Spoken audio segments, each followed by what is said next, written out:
Don't wait for opportunity, create it. அதாவது வாய்ப்புகளுக்காக வேண்டி நம்ம எப்போதும் காத்துட்ருக்கக்கூடாது. வாய்ப்புகளை நம்ம உருவாக்கணும்.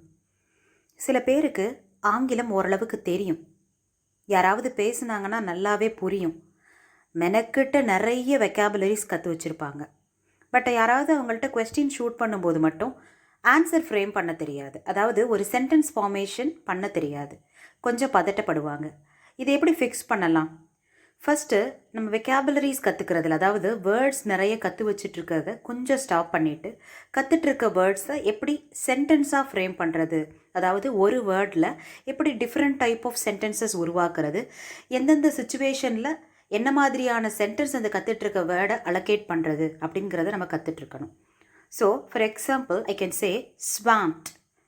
இப்போ ஸ்வாம்ப்ட் அப்படிங்கிற வார்த்தையை வச்சு என்னென்ன மாதிரியான சென்டென்சஸ் உருவாக்கலாம்? ஃபஸ்ட்டு ஸ்வாம்ப்ட் அப்படின்னா என்ன அப்படின்னா, பிஸியாக இருக்கேன் அப்படிங்கிறதுக்கு ஸ்வாம்ப்ட் அப்படின்னு சொல்லுவாங்க.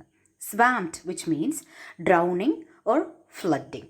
அதாவது இது அலுவலக பணி, அதாவது இன் ஒர்க், அந்த விஷயத்தில் யூஸ் பண்ணலாம். ஸ்வாம்ப் அப்படின்னா ஒரு பீஸ் ஆஃப் வெட்லேண்ட். ஒரு வெட்லேண்டில் போய் மாட்டினவங்க எப்படி சிங்க் ஆவாங்களோ அது மாதிரி தன்னோட அலுவலக பணியில் மாட்டிக்கிட்டவங்க அவ்வளோ பிஸி ஆகிடுறாங்க அப்படிங்கிற இடத்துல இந்த ஸ்வாம்ப்ட் அப்படிங்கிறத நம்ம யூஸ் பண்ணலாம். ஃபார் எக்ஸாம்பிள், ஸோ ஸ்வாம்ப்ட் வச்சு நான் ஃபஸ்ட்டு சென்டென்ஸ் உருவாக்குறேன். I am swamped with my work. இப்போ நிறைய அசைன்மெண்ட்ஸ் இருக்குது, நம்மள்ட்ட நிறைய ப்ராஜெக்ட்ஸ் இருக்குது, பண்ண வேண்டிய வேலை நிறைய இருக்குது.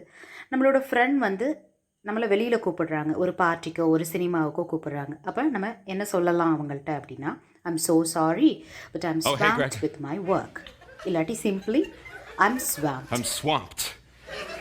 அதாவது நான் பிஸியாக இருக்கேன் அப்படிங்கிறதுக்கு இங்கிலீஷில் ஸ்வாம்ப்ட். ஐம் ஸோ பிஸி அப்படின்னு சொல்லாமல் ஐம் ஸ்வாம்ப்ட் அப்படின்னு சொல்லலாம். ஸோ இந்த ஸ்வாம்ப்ட் அப்படிங்கிறதுக்கு பதிலாக I have too much to do அப்படின்னு சொல்லலாம். There is too much on my plate அப்படின்னு சொல்லலாம்.